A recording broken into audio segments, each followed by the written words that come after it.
Well, hey there guys, and welcome back. On this week's show, I'm going to show you how to make a shop-made chisel sharpening jig.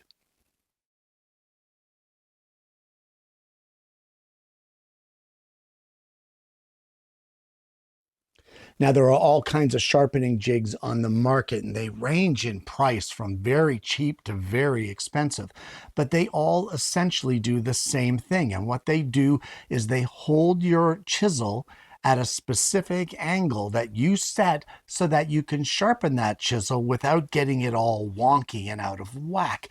Now, I do have a Veritas sharpening gauge, and I'm going to tell you it's not cheap.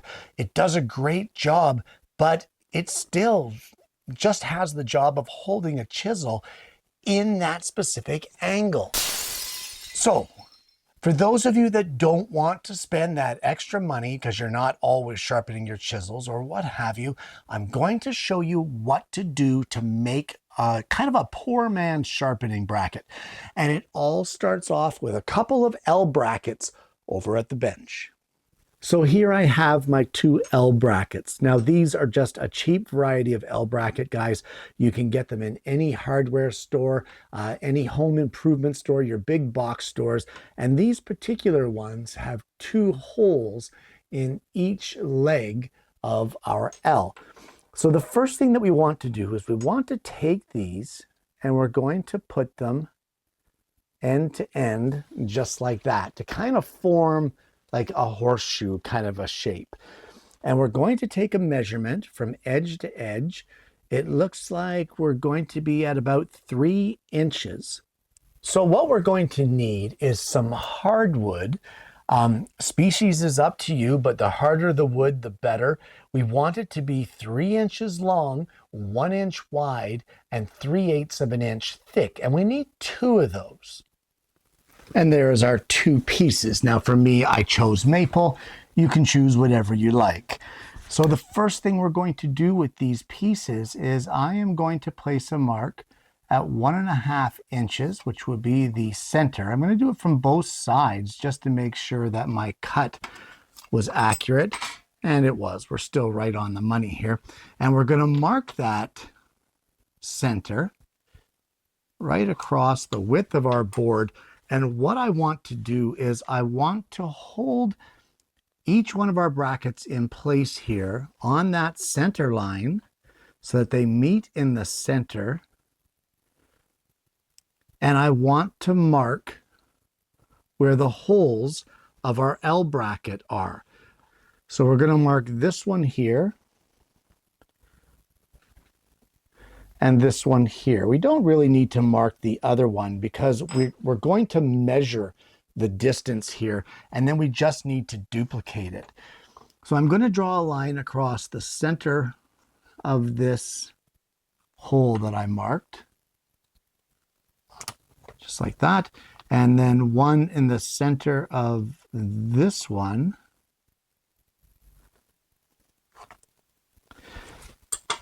And I'm going to take the measurements now from the edge in.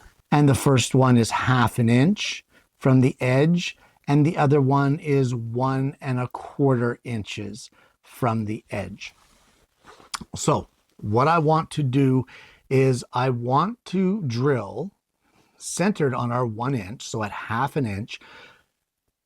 On this line right here, I want a 1/4 inch diameter through hole, same as on the other side.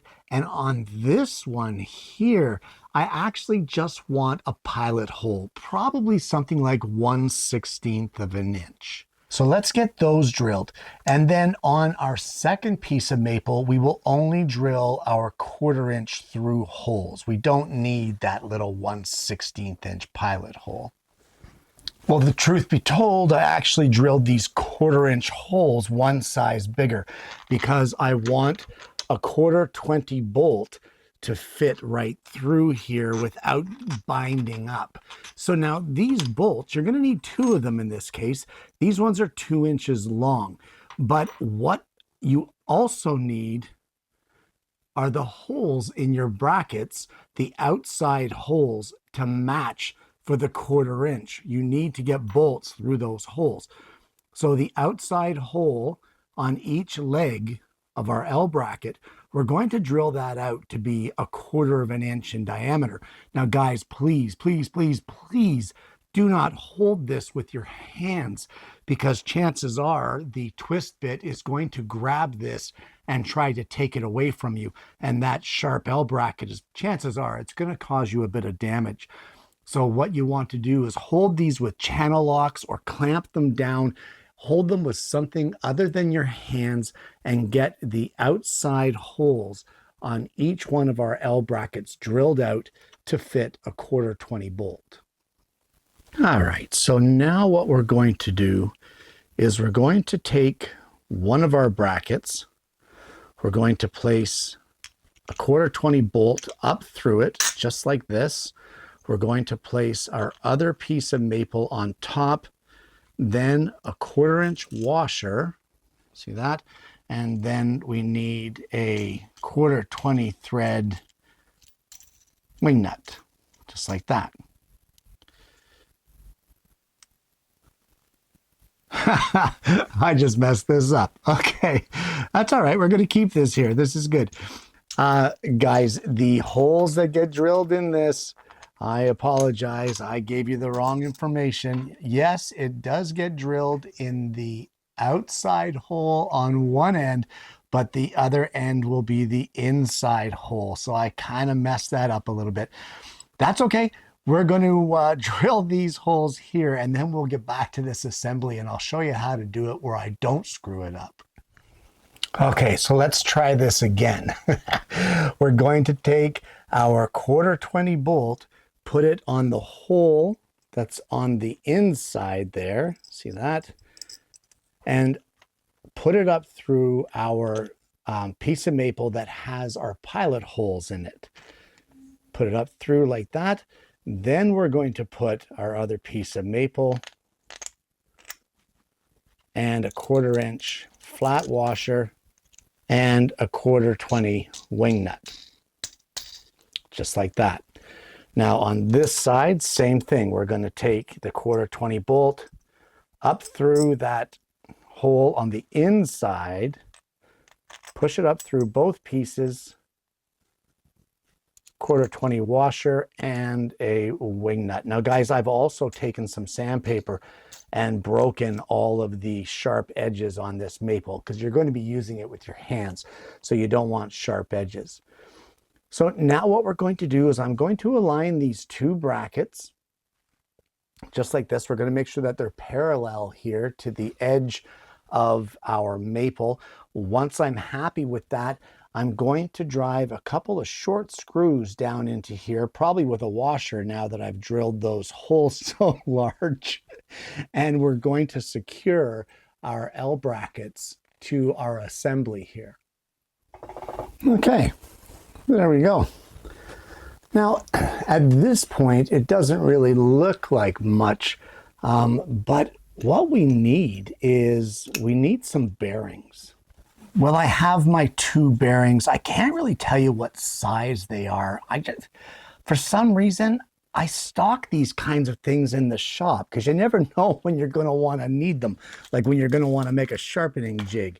So I have two bearings. The center hole is a little large for me. I would like this hole to actually match the threaded rod that I'm going to use, which is a 1/4 20 thread, but this is more of a 3/8 hole. It's okay, we can still work with it. So I have the two bearings. I have a 4 3/8 of an inch long piece of 1/4 20 threaded rod. I have 4 1/4 20 nuts and 4 1/4 inch flat washers.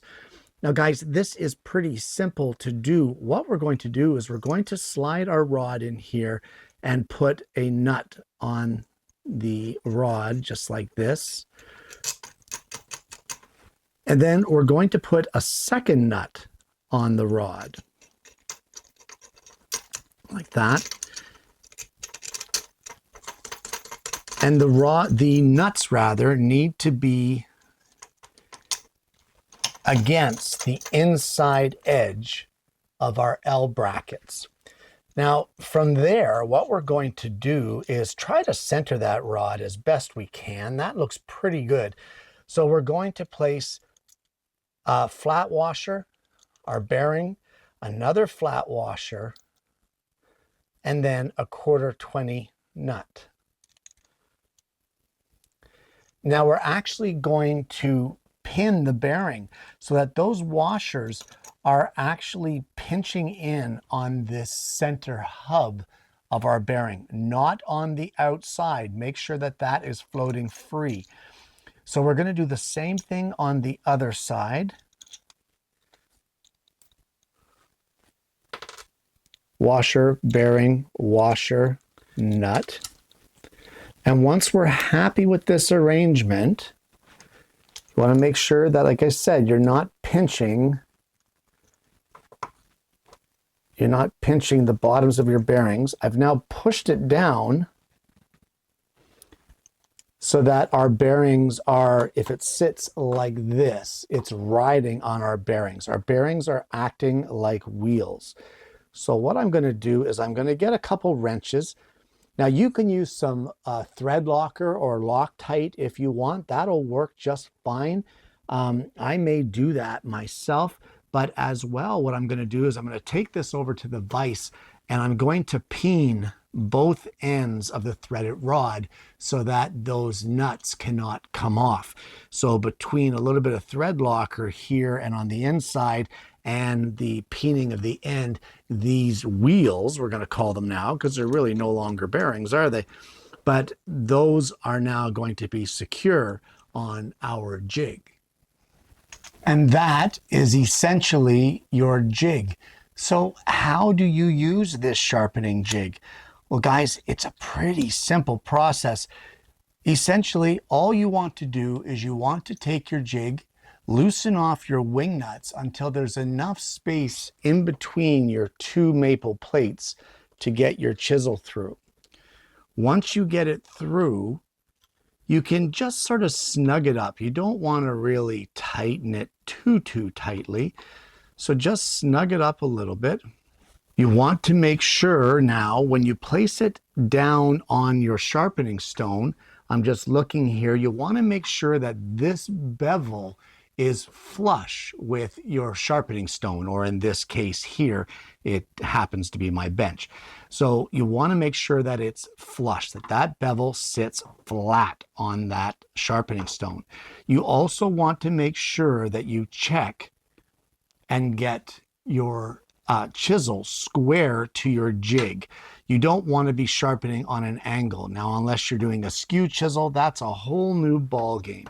So once you have it in there and you're happy with it, that it's square and that you have the right angle, all you need to do, guys, is hold this jig just like this, hold your chisel, and you will roll this now on those ball bearings back and forth across your sharpening stone, and the bearings will spin freely and allow you to get a nice smooth movement across and get a really nice edge on your chisels.